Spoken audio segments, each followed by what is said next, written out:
विश्व कल्याण और जीव रक्षा का लक्ष्य रखने वाले उज्जैन के पूज्य संत बाबा उमाकांत जी महाराज जी ने भक्तों को संदेश दिया कि आदमी के तो 10 दरवाजे हैं, भूख लगेगी तो मांग के खा लेगा, लेकिन जानवर कैसे मांग पाएंगे? आप उनकी बोली कैसे समझ पाओगे? उनको भूख लगेगी तो क्या करेंगे? आंसू बहाएंगे, रोएंगे? तो गाय को और दूसरे पशु पक्षियों को खिलाना भी आदमी को खिलाने से कम पुण्य नहीं है। महात्माओं की बातों को मान लेने से, यानी समझ लेने से, यानी उनके बताए रास्ते पर चलने से यानी भलाई होती है। तो देखो, बता रहा था आपको कि गोरख धंधा निकालते रहते, गुरु महाराज भी गोरख धंधा निकालते रहते थे। तो गुरु महाराज का ही काम कर रहा हूँ, उन्हीं के पद चिन्हों पर चल रहा हूँ, उन्हीं के आदेश का पालन कर रहा हूँ, मैं तो कुछ कर ही नहीं रहा हूँ। गुरु महाराज इस शरीर से जो करा रहे हैं वो ही कर रहा हूँ। तो रोटी खिलाना, पानी पिलाने का काम गुरु महाराज भी कराते थे, वो मैं भी कराता हूँ। तो रोटी के बारे में बताया था कि आप बांट रहे हो, गरीबों को खिला रहे हो, जरूरतमंद लोगों को खिला रहे हो और वो आप चलाते रहो।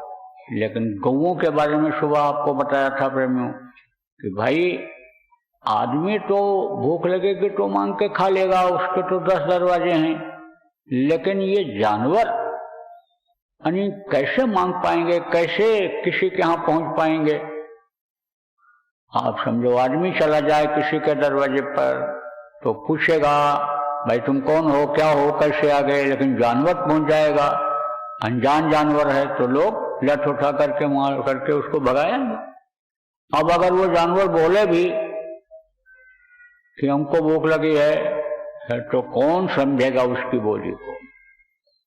तो ये कहते हैं अनबोलता है। बोलते भी हैं लेकिन अनबोलता पशु कहा गया कि आदमी जैसा नहीं बोल पाते हैं, आदमी जैसी अपनी बात को नहीं रख पाते हैं, नहीं कह पाते हैं, तो वो तो अनबोलता है। भूख लगेगी तो क्या करेंगे? आंसू बहाएंगे, रोएंगे अपने कर्मों पर।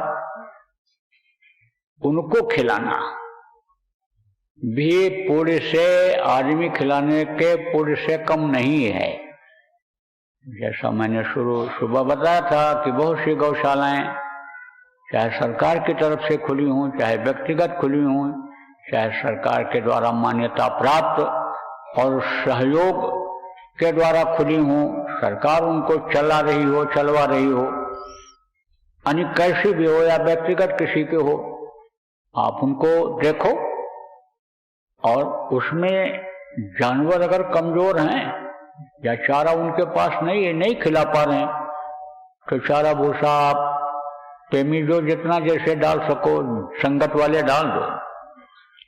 एक आदमी व्यक्तिगत अगर डालोगे तो व्यवस्था ठीक से नहीं बन पाएगी, और अगर आप संगत का सहयोग के द्वारा चारा भूसा डाल दिया करोगे सर्वे करा करके, तो वो ज्यादा अच्छा रहेगा, उसमें अच्छी व्यवस्था आपकी बन जाएगी।